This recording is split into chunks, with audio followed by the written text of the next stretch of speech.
Hi, my name is Allie, and I wanted to share a little bit about my journey with alopecia.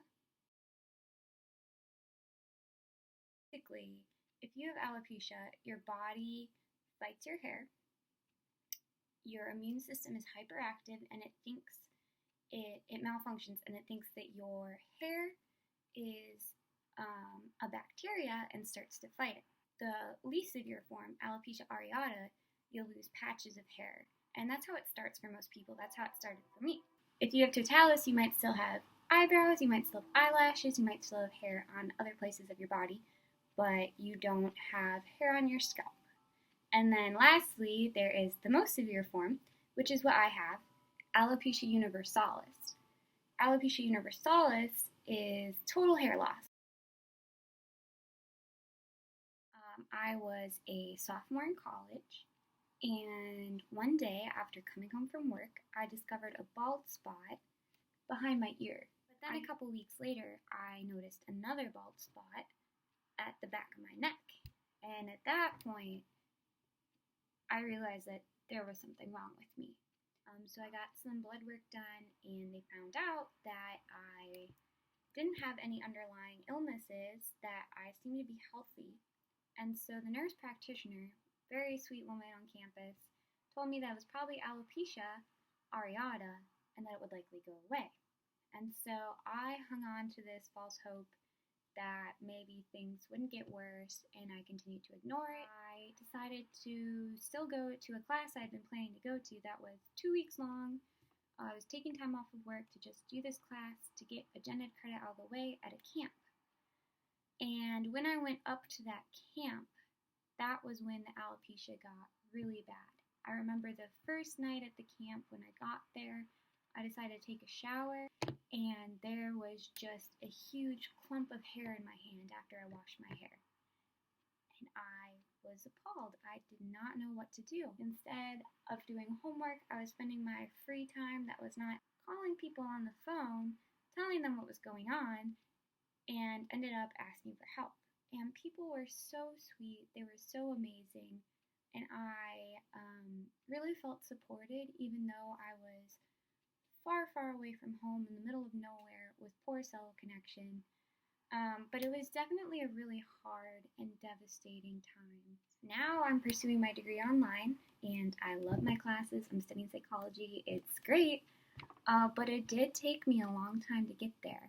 And I think that speaks to the fact that as human beings, we do need to let ourselves process. We need to let ourselves feel the negative emotions. I think it took so long for me because I was fighting it. I just wanted life to be normal again, and it wasn't going to. It was going to be different. I didn't have hair anymore. The most helpful things for me as I went through my healing journey were allowing myself to grieve and feel the negative emotions, and reaching out to other people. People found there is a Facebook group on Facebook of people with alopecia, and it's actually really helpful to see other people with alopecia, to hear them talk about the different things that go along with it that you don't think about until you have it. So, like, not having eyelashes, which is actually really annoying. They serve a function. Or eyebrows. And if you want to do makeup and have eyebrows on, how do you do that? If you are someone who has alopecia or is just starting to experience it, I encourage you to find people and to reach out, to find people who are going through, have gone through what you're going through. That was one of the most encouraging things for me. I have this book right here. It's called The Grace Disguised. It is written by a man who lost his wife, his mom, I believe, and his daughter all at once in a car accident. And it's about his process of grief. And reading this book actually was really helpful for me when I was first going through the alopecia, because it helped me think through this loss, and to process it in a healthy way, in a way that was compassionate towards myself, and as a Christian, also as part of my relationship with God. So I recommend this book, and If you are someone going through hair loss, reach out to other people. There are people on social networks, there are people on Instagram, there are people on Facebook, there are people who have posted YouTube videos like this.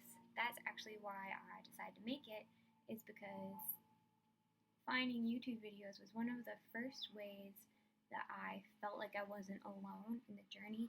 Having another person with alopecia talking to the camera, talking to me. Feel free to reach out to me if you're someone who's just experiencing alopecia. I definitely want to be able to be a person that provides some hope and some solidarity in the journey.